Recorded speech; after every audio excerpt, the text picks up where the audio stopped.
Hello, my name is Jon-Carl Peterson. I'm doing a week 5 discussion for Mr. Erickson's sociology class this week.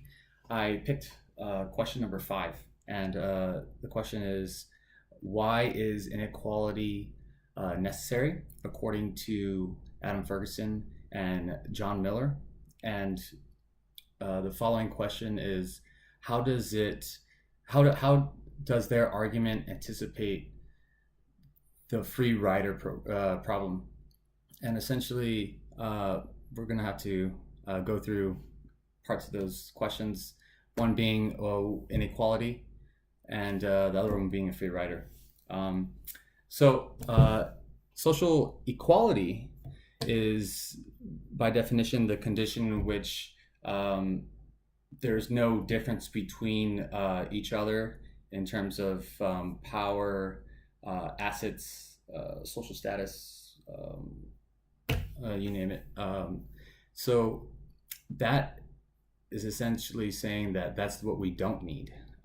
It's kind of paradoxical, and the reason why that is because these two in particular sociologists say that inequality rises when private property emerges. And the only way private property is able to emerge is through surplus of conservation. So, like the chapter, and the paradox is that inequality is a result of surplus. Now, so to think about that, let's go back to the the ancient tribes, or even just a system in which there's equality. Now, everyone in the tribe is going to do their own action, their own job, and towards to promote to the group or society, and the tribe is going to. Different people are going to do what they have to do to contribute. After some time, when everyone's all said and done, or like everyone's set, you're going to have these people who only have to pick apples, or for example, and they would kind of by nature take the easiest route and do just enough to get all the necessary goods from the rest of society. Now, that is going into the free rider problem, and the free rider problem, by definition, is the condition in which, or like the notion in which these people are relying on one person to take care of something. So essentially, free riding, right? And where is this really going? Is because these people have to store their wealth and then have a better production.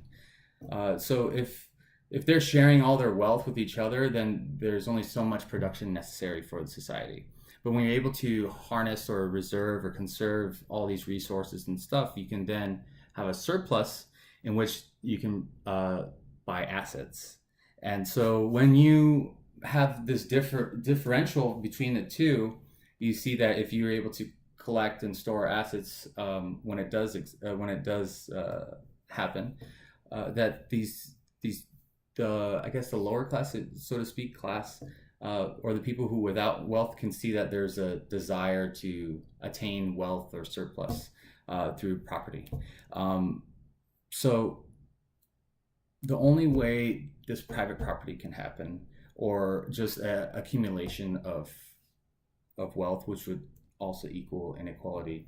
The only way this can happen is if the society is performing better and is being more efficient, more organized, and that's it, I guess. So some of the things we talked about. Let's see. The tribes. It starts out with tribes, or different society structure before private property, and so with the distribution of wealth there, everyone's all happy and dandy. But when you're able to store wealth, you're able to then purchase property, and actually with that surplus you create inequality. You're saying that you have much more than these other people, in which you can do more with those things. And I think that's it. I mean, some key points would be like the word asset would mean to have enough. So someone who owns an asset will have enough and also have more stuff, right, in this term. And that's it. Thanks for watching. Let me know what you think.